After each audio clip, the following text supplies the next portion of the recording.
যখন human rights কমিশনের প্রথম কাজ হয় বাংলাদেশে, actually it started from, of course there had been demand from civil society, but at the same time UNDP actually extended their support. এবং আমার মনে আছে আমি ওদের প্রথম নিড অ্যাসেসমেন্টটা করেছিলাম ইউএনডিপির পক্ষ থেকে। তখন আমাদের কাছে মনে হয়েছিল যে আমাদের যে উচ্চ আদালতের ঘাটতি আছে, হিউম্যান রাইটস ভায়োলেশন হলে উচ্চ আদালতে সবার যাওয়ার সুযোগ হয় না, উচ্চ আদালত অনেক টাইম কনজিউমিং, উচ্চ আদালত আরও অনেক অনেক অনেক কিছু নিয়ে ব্যস্ত থাকে। এই জন্য একটা ডেডিকেটেড একটা ইনস্টিটিউশনস অফ অ্যাকাউন্টেবিলিটি প্রয়োজন হয়। এটা নিউ ব্র্যান্ড অফ ইনস্টিটিউশনস পুরা গ্লোবাল হিস্ট্রিতে, যে শুধুমাত্র হিউম্যান রাইটসের উপর ফোকাস করে থাকবে। তো সেরকম একটা যাত্রা শুরু করার আমাদের একটা স্বপ্ন ছিল। এবং আমাদের এখানে আদিল ভাই বলেছে যে আমাদের যে প্রথম হিউম্যান রাইটস কমিশনটা ছিল, অনেক সীমাবদ্ধতা ছিল, বিশেষ করে তাদের এখতিয়ারের ক্ষেত্রে সীমাবদ্ধতা ছিল, আর্থিক স্বাধীনতা বলে কিছু ছিল না, তারপরে জনবলের ক্ষেত্রে ঘাটতি ছিল। তারপরেও তখন হিউম্যান রাইটস কমিশন একদম শুরুটা খারাপ ছিল না, বিকজ তখন একটা অন্যরকম গভর্নমেন্ট ছিল। তখনও আওয়ামী লীগ গভর্নমেন্ট ক্ষমতায় বসে নাই, তখনও সম্ভবত 111 গভর্নমেন্ট ছিল। তো পলিটিক্যাল ইন্ডিপেন্ডেন্সটা সরকারের ভূমিকাটা খুব গুরুত্বপূর্ণ ছিল। তারপরে আমরা দেখলাম যদি আমরা একটা শক্তিশালী হিউম্যান রাইটস কমিশন গঠন করতে না পারি, এটা কী পরিণতি হয় সেটা আমরা আওয়ামী লীগের 15 বছরে দেখেছি। আশ্চর্যজনকভাবে যেই দুইটা প্রতিষ্ঠানের হিউম্যান রাইটস প্রোটেকশনের জন্য নাগরিকের সবচেয়ে বেশি শক্তিশালী ভূমিকা থাকার কথা, একটা হচ্ছে উচ্চ আদালত আর একটা হচ্ছে হিউম্যান রাইটস কমিশন। উচ্চ আদালত সরাসরিভাবে আওয়ামী লীগ আমলে হিউম্যান রাইটস ভায়োলেশনের পক্ষ শক্তি হিসাবে হাজির হয়েছিল। হিউম্যান রাইটস প্রোটেক্ট করা তো দূরের কথা, হিউম্যান রাইটস হরণ করার কাজে নেমেছিল।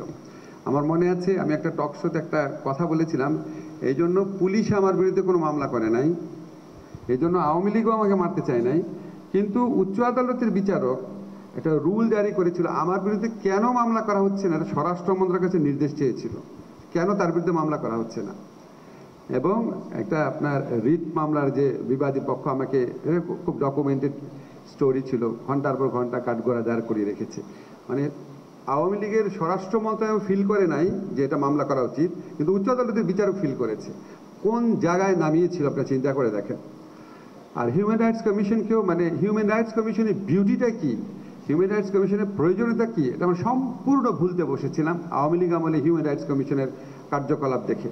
আপনারা দেখেছেন ওখানে যারা কর্তা ব্যক্তি ছিল তারা হিউম্যান রাইটস ভায়োলেশনের পক্ষে দেশে এবং বিদেশে বিভিন্ন সময় বক্তব্য রেখেছে। এই জন্য আমাদের কাছে আসলে হিউম্যান রাইটস কমিশনের যে ভ্যালুটা সেটা সম্পর্কে আসলে আমরা জানি না। আমাদের কাছে মনে হচ্ছে এটা কি, এটা তেমন কি প্রতিষ্ঠান। কিন্তু আমরা যখন সাউথ আফ্রিকার দিকে তাকাই বা আমরা যখন ফিলিপাইনের দিকে তাকাই, ইউরোপিয়ান কান্ট্রির কথা বাদ দিলাম, তখন মনে হয় যে হিউম্যান রাইটস কমিশন আসলে হিউম্যান রাইটস রক্ষার কাজে অত্যন্ত গুরুত্বপূর্ণ ভূমিকা পালন করতে পারে। আমরা সেরকম একটা স্বপ্ন থেকে শুরু করেছি, আমরা কনসালটেশন করছি, হয়তো আরও কনসালটেশন করা হবে, দরকার হলে আমরা আরও একটা কনসালটেশন করব, ফিডব্যাক নিব। আমাদের এখানে ব্যারিস্টার তানিম হোসেন শাওন, উনি একদম প্রবণ এখানে কাজ করছেন দিনরাত। আমাদের ল মিনিস্ট্রির টিম আছে, আমাদের বিভিন্ন উপদেষ্টারা আছেন, আমাদের পুরা সরকারের মনোযোগ এখানে নিবদ্ধ আছে। আমাদের গুম কমিশনের চেয়ারম্যান সাহেব উনি নিজেও প্রচণ্ড ইন্টারেস্টেড। এবং আমরা গত সরকারের আমলে যে গুটি কয়েক অত্যন্ত সাহসী এবং হিউম্যান রাইটস ডিফেন্ডারের মতো মানসিকতা নিয়ে উচ্চ আদালত পরিচালনা করতেন, এরকম আমরা যাদেরকে পেয়েছিলাম হিউম্যান রাইটস কমিশনের আমাদের গুম কমিশনের চেয়ারম্যান সাহেব সেরকম একজন জাজ ছিলেন। উনি নিজেও খুব আপনার থরলি এবং খুব ইন্টিমেটলি পুরা প্রসেসটার সাথে ইনভলভ আছেন। তো আমরা আশা করি আমরা একটা খুব ভালো আইন করে যেতে পারবো। বাট আইন means nothing unless it is implemented properly, এটা আমরা অনেক ক্ষেত্রে দেখেছি। তো আমরা দ্বিতীয় আশাটা হচ্ছে আমাদের যে আমরা হিউম্যান রাইটস কমিশন এস্টাবলিশ করে দিয়ে যাব, আমরা একটা বেঞ্চমার্ক স্থাপন করে দিয়ে যেতে চাই।